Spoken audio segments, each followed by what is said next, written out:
All right, hello friends, welcome to arts के YouTube channel. मेरा नाम है आयुष राठी और ये हमारा ट्रिक्स एंड चीट कोड्स का एक और नया एपिसोड है, जिसमें मैं अब आप लोगों के लिए लेने वाला हूँ जेईई मेन के क्वेश्चंस, जेईई मेन के प्रीवियस ईयर क्वेश्चंस लेंगे और उसमें ट्रिक्स एंड चीट कोड्स देखेंगे। काफी दिनों से हम लोग बाकी एग्जाम्स देख रहे थे, बिटसैट, डब्ल्यूबीजेईई और भी बहुत सारे एग्जाम्स हम लोग देख रहे थे, महाराष्ट्र सीटी वगैरह, वो भी कंटिन्यू रहेंगे। लेकिन बच्चों की डिमांड आ रही थी कि जेईई मेन की भी जो है सीरीज को कंटिन्यू करें, उसको भी रिज्यूम करें। तो जेईई मेन के मैंने पहले बहुत सारे ट्रिक्स बना रखे हैं जो कि ट्रिक्स एंड चीट कोड्स की मेन प्लेलिस्ट में ऑलरेडी अवेलेबल है, और आने वाले सारे एपिसोड्स के लिए मैं जेईई मेन 2021 के लिए एक अलग प्लेलिस्ट बना दूंगा, जैसे मैंने बाकी एग्जाम्स के लिए बनाए हैं। तो डिस्क्रिप्शन में आपको लिंक मिल जाएगा। जेईई मेन 2021 के लिए जितने वीडियोस आएंगे वो आपको उस प्लेलिस्ट में ऐड होते हुए दिख जाएंगे, और बाकी एग्जाम्स के भी प्लेलिस्ट आपको मिल जाएंगे। और जो ओरिजिनल प्लेलिस्ट है, जो मेन प्लेलिस्ट है, उसकी भी लिंक आपको डिस्क्रिप्शन में मिल जाएगी, वहां से आप सारे वीडियोस को देख सकते हो। अगर आप चैनल पर पहली बार आए हो तो मैं आपको बता दूं, ये one of the most famous playlist है ट्रिक्स की all over the YouTube in India.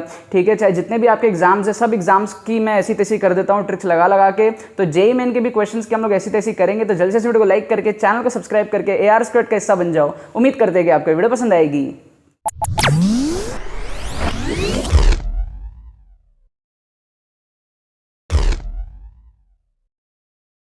तो देखो, यहाँ पर मैंने आपके सामने क्वेश्चन लिया है जेईई मेन 2020 का।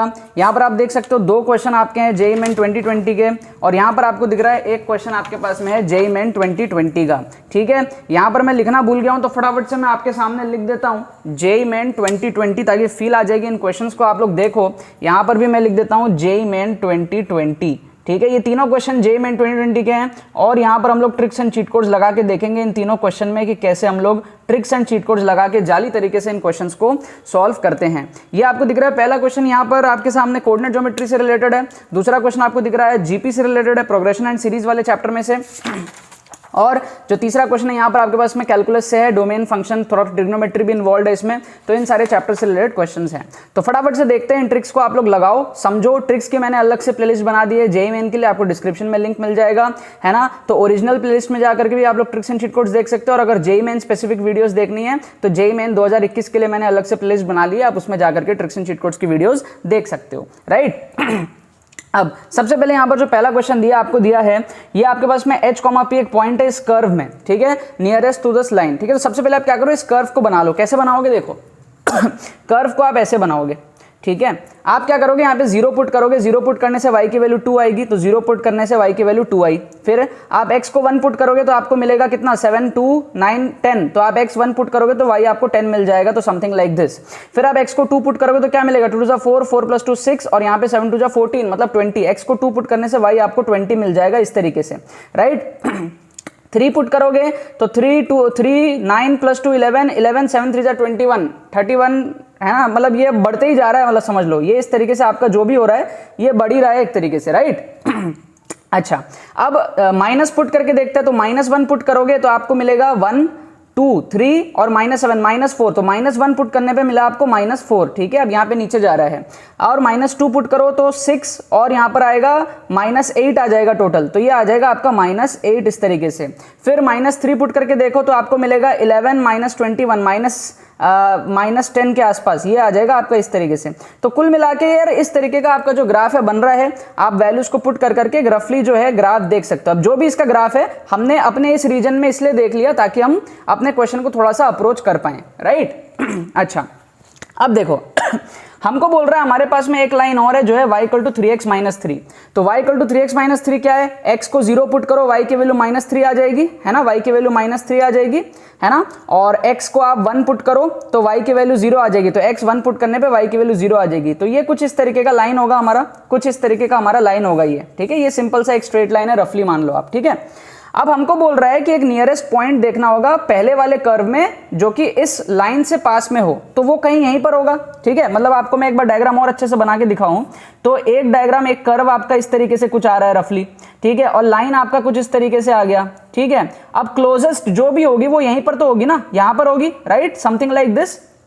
अब हमको बोल रहा है कि हमको नॉर्मल बनाना है उस कर्व पे, उस क्लोजेस्ट पॉइंट पे, मतलब कि P पॉइंट पे। समझ गए आप? एक बार और मैं आपको समझाने का ट्राई करता हूं। देखो, सबसे पहले हमने क्या करा, कर्व बनाया, तो कर्व के जो पॉइंट्स है वो इस तरीके से आ गए रफली। ठीक है, फिर हमने क्या करा, लाइन बनाया, तो लाइन जो है इस तरीके से आई। ठीक है, अब हमको क्लियरली समझ में आ गया कि जो नियरेस्ट पॉइंट होगा वो कुछ इस तरीके से होगा, ठीक है, कुछ इस तरीके से होगा। अब वो यहां भी हो सकता है, ठीक है, ऊपर भी हो सकता है, तो आपको थोड़ा सा क्या है, डायग्राम थोड़ा सा ध्यान से समझना पड़ेगा।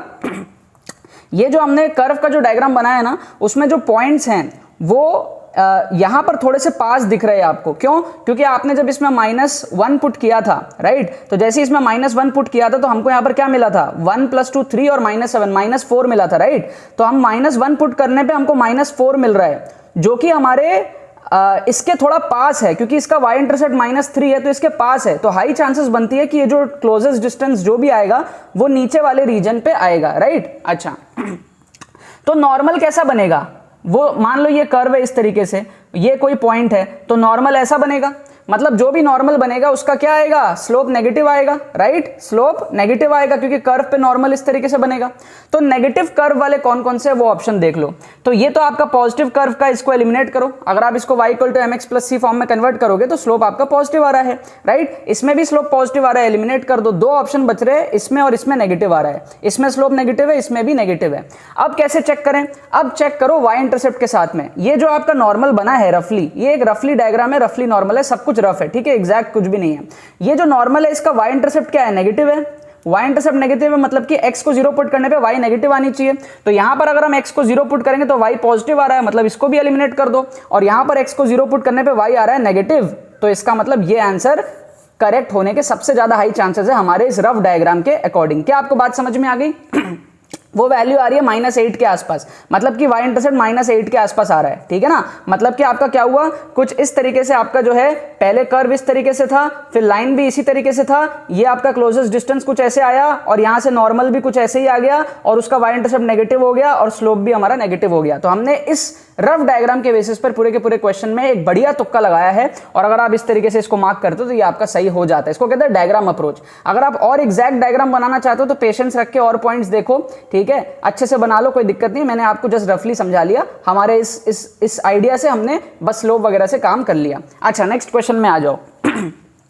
नेक्स्ट क्वेश्चन आपको बोल रहा है sum of 3 terms of a GP is s and the product is 27, ठीक है, हमको चाहिए s की रेंज। तो आप सोचो 27 कैसे बन सकता है, ऐसे बन सकता है, देखो जीपी नंबर 1 हम पहले लेते हैं, जीपी नंबर 1 क्या लें, ऐसा ले ले 1 3 और 9 है ना। अगर हम 1 3 9 लेते हैं तो ये हमारा क्या हो गया, प्रोडक्ट तो 27 हो गया, है ना, राइट। और अगर हम इसको ऐड करते हैं तो हमको मिल जाएगा कितना, 10 मिल जाएगा। तो क्या आया, समेशन क्या आया हमारे पास में, 10 आया, तो एक वैल्यू आई 10 की। और क्या जीपी बन सकता है, सोचो, दिमाग लगाओ, और जीपी हमारा कैसा बन सकता है, हमको प्रोडक्ट चाहिए 27 का, तो नेगेटिव में सोचते हैं एक बार। तो नेगेटिव में हम सोच सकते हैं क्या, हम सोच सकते हैं, हम सोच सकते हैं, ऐसा सोच सकते हैं क्या, -1 फिर -3 -9, यस बिल्कुल सोच सकते हैं। इसका भी अगर आप रेशियो लोगे तो -3/-1 3 आएगा, और -9/-3 भी 3 आएगा, तो ये भी हमारे पास में है। लेकिन इसका प्रोडक्ट -27 आ रहा है, 27 नहीं आ रहा है ना। इसका प्रोडक्ट -27 आ रहा है, इसको नहीं ले सकते, डोंट टेक दिस, इसका प्रोडक्ट -27 आ रहा है, ठीक है, हमको 27 चाहिए प्रोडक्ट, तो इसको मत लो। हम क्या ले सकते हैं, हम ले सकते हैं यहाँ पर नेगेटिव में कुछ सोचना पड़ेगा, -9 3 और -1, इसको चेक करो। -9 3 -1, 2 नेगेटिव ले लिया, एक पॉजिटिव ले लिया, तो इसका प्रोडक्ट कितना आएगा, 27 आएगा, बिल्कुल आएगा, ठीक है। और रेशियो भी देख लो, 3/-9 इज -1/3, और -1/3 इज ऑल्सो -1/3। क्या ये बात आपकी सही है, बिल्कुल सही है। तो अब इसका आपका समेशन क्या आएगा, इसका समेशन हमारा आएगा -9 -1 -10 + 3 -7, तो इसका समेशन आ रहा है कितना, -7, ठीक है। ऐसे करके आप थोड़े बहुत जीपी सोच सकते हो अपने दिमाग में, ठीक है। अब देखो, अब ऑप्शन को एलिमिनेट कैसे करेंगे, ध्यान से देखना। हमको यहां पर बोल रहा है 10 हमारे को मिल रहा है, लेकिन फर्स्ट ऑप्शन में 10 है ही नहीं, 9 तक खत्म हो गया, तो इसको एलिमिनेट कर दो, राइट। अच्छा, सेकंड ऑप्शन में हमको दिया है -3 to ∞, लेकिन हमको तो -7 भी मिला, इसमें तो -3 है, -7 है ही नहीं, -3 से स्टार्ट हो रहा है, तो इसको भी एलिमिनेट कर दो। समझ में आया बात को, ठीक है। थर्ड ऑप्शन में देखो, थर्ड ऑप्शन में 10 तो इंक्लूड हो गया यहाँ पे, लेकिन -7 इंक्लूड नहीं हुआ, ये -9 तक ही खत्म हो गया, -8 -7 ये सब इंक्लूड ही नहीं हुआ, तो इसको भी एलिमिनेट कर दो। बचा एक ही ऑप्शन, इसमें देखो आपके -7 भी इंक्लूड हो गए क्योंकि -3 तक आ रहा है, और 10 भी इंक्लूड हो गया क्योंकि 9 से वापस स्टार्ट हो रहा है, मतलब कि ये वाला ऑप्शन जो है एकदम एक्यूरेट ऑप्शन है, इसको हम तुक्का मार सकते हैं। इस तरीके से हमने क्या किया, जीपी को लेट कर लिया, अपने मन से 1-2 जीपी लेट करके हमने ऑप्शंस में से एलिमिनेट करके बाकी करेक्ट ऑप्शन को मार्क कर लिया। समझ में आया आपको, मजा आया? अगला एक क्वेश्चन और देखते हैं। बहुत मजा आएगा आपको इसमें। यहां पर बोल रहा है डोमेन ऑफ द फंक्शन, ये आपके पास में साइन इनवर्स दिया हुआ है आपको एक ही वैल्यू चाहिए। अब यार देखो, आपको ये तो पता ही है कि जो साइन थीटा की वैल्यू होती है वो -1 से 1 के बीच में लाई करती है। तो जो साइन इनवर्स आएगा उसके अंदर की जो वैल्यू होगी वो 1 से बड़ा नहीं हो सकता और -1 से छोटा नहीं हो सकता, राइट। अच्छा, अब आप एक बार ना रैंडम वैल्यूज पुट करके देख लो। सपोज कर लो मैं 0 पुट करता हूं। अगर मैं 0 पुट करता हूं तो मेरे को 5 मिलेगा, राइट, है ना, 5/1 मिलेगा, राइट। तो ये तो हमको नहीं चाहिए, तो 1 से बड़ा हो गया, कैंसिल मारो। अगर हम 1 पुट करते तो 1 पुट करने पे 6/2 3 मिलेगा, तो ये भी 1 से बड़ा है, इसको भी कैंसिल मारो। अगर हम 2 पुट करते हैं तो 7/5 मिलेगा, 7/5 है ना, तो 7/5 भी 1 से बड़ा, इसको एलिमिनेट मारो। लेकिन आपको एक चीज दिख रहा होगा, ये वैल्यू धीरे धीरे बढ़ रही है, राइट, सॉरी धीरे धीरे कम हो रही है, 1 के पास आ रही है। अगर हम 3 पुट करते हैं तो 5 + 3 8 और नीचे आएगा 9 + 1 10, तो ये 8/10 आ गया, मतलब ये 1 से छोटा हो गया, मतलब दिस इज ओके। अगर हम 4 पुट करते हैं, सपोज 4 पुट करेंगे तो 9/17 आ जाएगा, 9/17 और छोटा हो गया 1 से, मतलब this is very very okay. इसका मतलब जो ये 1 का जो कहानी है वो 2 और 3 के बीच में। क्या आपको बात समझ में आई? पहले ये 5 3 बड़ा बड़ा वैल्यू था, लेकिन 2 के बाद में 2 से 3 में आते आते बीच में कोई एक ऐसी वैल्यू है जिसमें ये 1 को क्रॉस कर रहा है, और डेफिनेटली हमारा वही जो वैल्यू है वही हमारा इंटरवल जो है डिसाइड करेगा। अब थोड़ा सा क्या करते हैं, 2.5 पुट करके देखते हैं। 2.5 अगर हम यहां पे पुट करेंगे तो चेक करने के लिए कि यार 2.5 से बड़ी वैल्यू है, 2.5 से छोटी वैल्यू है। 2.5 अगर हम पुट करेंगे तो हमको क्या मिलेगा, 5 + 2.5 मतलब कि 7.5, और डिवाइड करेंगे 2.5 का स्क्वायर कितना आएगा, 6.25 + 1 7.25, तो ये 1 से हल्का सा बड़ा है। क्या है, 1 से हल्का सा बड़ा है, right, little greater than 1, little very little greater than 1। इसका मतलब ये हम जैसे जैसे 0 से वैल्यू बढ़ा रहे हैं वैसे वैसे हमारा जो रेंज है उसके अंदर आ रहा है, मतलब करेक्ट होते जा रहा है। तो 2.5 में भी 1 से बड़ा है, इसका मतलब जो ट्रांजिशन वाला पॉइंट होगा वो 2.5 से हल्का सा बड़ा होगा। क्या होगा, लिटिल ग्रेटर देन 2.5, वही हमारा ट्रांजिशन वाला पॉइंट होगा, राइट। नाउ अब हम लोग क्या कर सकते हैं, समझना ध्यान से, बहुत अच्छे से समझना। देखो ध्यान से समझो, x की वैल्यू हमको चाहिए 2.5 से हल्की सी बड़ी। तो ऑप्शंस में देखो आप ध्यान से, √17/2, √17/2 मतलब कितना हुआ, √17 को मैं क्या बोल सकता हूं, √17 को मैं 4 पॉइंट समथिंग बोल लूं, 4.1 4.2 कुछ भी होगा, 4.1 मान लूं या 4.2 मान लूं, है ना, इससे ज्यादा इसके अराउंड ही होगा, क्योंकि √16 होता है हमारे पास में 4 और √25 होता है 5।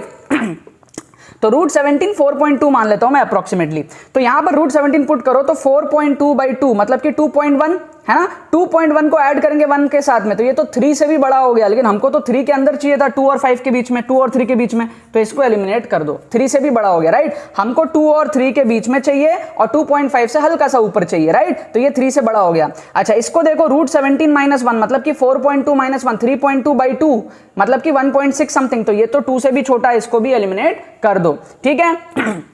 थर्ड ऑप्शन देखो, 1 + 4.2, 1 + √7 मतलब कि 5.2, 5.2/2 मतलब कि 2.6 के आसपास, ये ऑप्शन हमारा करेक्ट हो सकता है। एक बार डी ऑप्शन को भी देख लो, √17/2 मतलब कि 4.2/2 मतलब कि 2.1 के आसपास, तो ये भी ऑप्शन हमारे 2 के अंदर है, 2 और 3 के बीच में, और ये भी 2 और 3 के बीच में, लेकिन हमने देखा कि हमको 2.5 से हल्की बड़ी वैल्यू चाहिए, तो 2.1 को इस बेसिस पर हम एलिमिनेट कर सकते हैं, क्योंकि 2.5 से छोटी वैल्यू है। एक ही ऑप्शन हमारे पास में बचता है, 1 + √17/2। इस तरीके से जेईई मेन में जो है तुक्का लगाया जाता है, आंख बंद करके, ये नहीं ABCD कुछ भी मार्क कर दो, ये जाली जुगाड़ तरीका है। इसको अगर आप यूज करोगे तो आप देखो, ये तीनों क्वेश्चन सेम पेपर के थे, सारे ये तीनों क्वेश्चन सेम पेपर के थे। जो अलग अलग शिफ्ट आते हैं ना जेईई मेन में, सेम शिफ्ट में से मैंने सारे पेपर लिए हैं, सितंबर वाले शिफ्ट में से, ठीक है। एक ही पेपर के 3 क्वेश्चन थे, देखो मैंने कितने अच्छे से ट्रिक्स लगाया। यहां पर 12 13 14 मिनट की वीडियो बन रही है, एक्सप्लेन कर रहा हूं, सब चीजें आपको समझा रहा हूं, तो 12 13 14 मिनट लगा, लेकिन अगर आप खुद करते हो तो 4 से 5 मिनट में आप तीनों क्वेश्चन कर लोगे। मैं ये तीनों क्वेश्चन ओरल सॉल्व किया था, माइंड में सॉल्व किया था तीनों का तीनों क्वेश्चन, फिर मैं आपके सामने लिख करके वीडियो बना रहा हूं, ठीक है। लिख के भी सॉल्व नहीं करना पड़ता, माइंड में हो जाता है, आपकी थोड़ी प्रैक्टिस बनेगी ना, तो ये सब काम मैं तो माइंड में ही कर लेता हूं, आप लोग भी कुछ टाइम में करने लगोगे। समझ में आया? यहां पर 2 क्वेश्चन हमने देखा, ट्रिक्स लगाया हमने, और यहां पर एक क्वेश्चन और देखा, बहुत ही खतरनाक हमने ट्रिक लगाया। आई होप आपको मजा आ गया होगा, ठीक है। बाकी तो बस यही बात है। तो देखा हमने, जैसे कि मैंने आपको बताया था कि मैं ऐसी तैसी कर दूंगा क्वेश्चंस की, तो मैंने ऐसी तैसी करके आप लोगों को दिखा दी। ये सिर्फ एक वीडियो नहीं है, ऐसी बहुत सारी वीडियोस मैं बना चुका हूं और आगे भी बहुत सारी वीडियोस बनाऊंगा। बहुत सारे क्वेश्चंस में ट्रिक्स लगता है, लेकिन एक वीडियो के अंदर में 3-4 क्वेश्चन ही दिखाना पॉसिबल हो पाता है। अगर आपको इस वीडियो से कुछ भी हेल्प मिली है, मोटिवेशन मिला है, कॉन्फिडेंस बूस्टअप हुआ है, तो इस वीडियो को लाइक करना मत भूलना और इसको शेयर करना मत भूलना बाकी सारे फ्रेंड्स के साथ में, और इस चैनल को भी सब्सक्राइब करना मत भूलना, क्योंकि ऐसी वीडियोस आपको डेली मिलते रहेंगी। बाकी तो बहुत बहुत धन्यवाद इस वीडियो को देखने के लिए, बने रहिए यार।